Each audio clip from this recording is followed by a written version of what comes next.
Hi, my name is Malcolm Clemens Young, and I'm the Dean of Grace Cathedral in San Francisco, California. And this is my video message for the third week of January. Today I'm here with my daughter Melia, feeling really lucky to be together, and we're here to talk about formation. You may be asking, what is formation? Formation is the way that we learn about the traditions and thoughts and ideas of Christianity, and the way that those begin to influence how we experience the world and how we act in it. So today we're especially talking about the formation of children. How do children learn about how to be people of faith? So Melia, maybe you could begin by just telling us a little bit about your experience as somebody in Sunday school. Right, so I was a student in Sunday school. I had learned from the Godly Play curriculum, which is a spiral curriculum used nationwide in the Episcopal Diet in the Episcopal Church. And I learned from the time I was about 5 years old to 11, and then from the time I was 13 to now I'm 19 years old, I've been actually teaching Sunday school. And what are some of the teachers who've had an impact on you, and how have they just changed the way that you understand the world and act in it? Right, my main teacher for that time in childhood was named Corolla Brown, and she's still here. She's living in Los Altos, and she was wonderful. She took an interest in my life. She was very interested in me and interested in each of the students, and listened to us, and she didn't facilitate our conversations. She just listened, and she gave ideas, and was very well prepared. Yeah, that's great. And Sunday school, how's that going for you as a teacher of Sunday school?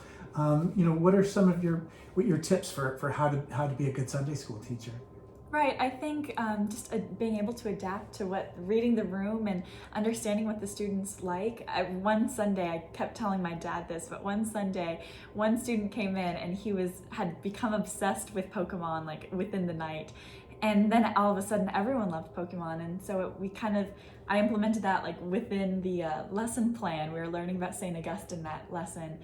And we were talking like, I wonder what St. Augustine's favorite Pokemon is, and I wonder why he would prioritize certain things over the others. And so just being able to understand that students, what they're interested in changes, and that's totally okay, and it's really great if you're able to match them.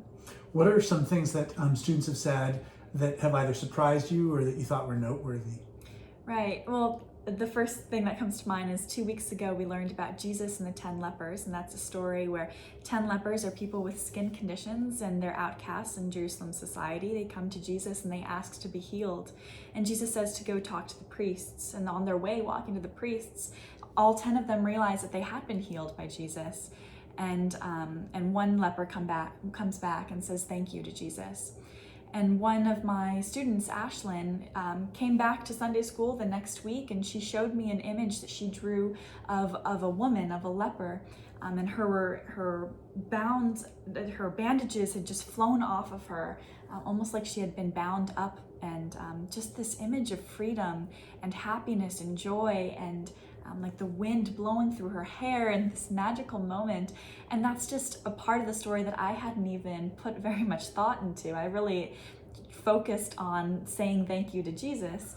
And so I thought that was a really fun way to look at it. Yeah, it's funny because I always think of that story as being a story about ingratitude, like not saying thank you. And I love the way that your student turned it into a story about healing. Mm-hmm. That's really cool. I love what you were saying earlier when we were talking about this too, just that just how every story needs to be interpreted, and that every person has a different interpretation, and just how important it is to be able to hear those. That you one time told me that you go into your class thinking that the story is about one thing, and then hearing from your students and realizing it's about many other things as well. Exactly. How has it been working on the internet? Like, what have you learned in teaching online Sunday school? Right, well, I learned that YouTube does not work for young children. Sorry, YouTube. After a few weeks, that got really difficult for them to actually concentrate, regardless of how short the video was. And I learned that just being able to be present with one another, using, for us, the Zoom platform worked really well, so that we could pray with one another, and we could make art with one another and talk about our weeks, and just how important that is. Yeah, definitely. I was telling my daughter just how important those older people were in my life, that they took an interest in me. And I know that the things that I do and the way that I am and how I act it was really shaped by those adults that cared about me when I was a kid. And so even when faith is a difficult thing, it's just, I feel grateful for those people who really got me launched in understanding it. Do you have any last words about just like the importance of formation, or anything that you know about formation that you might want to share? The last thing that I did not talk about is that just how important praying is with young people.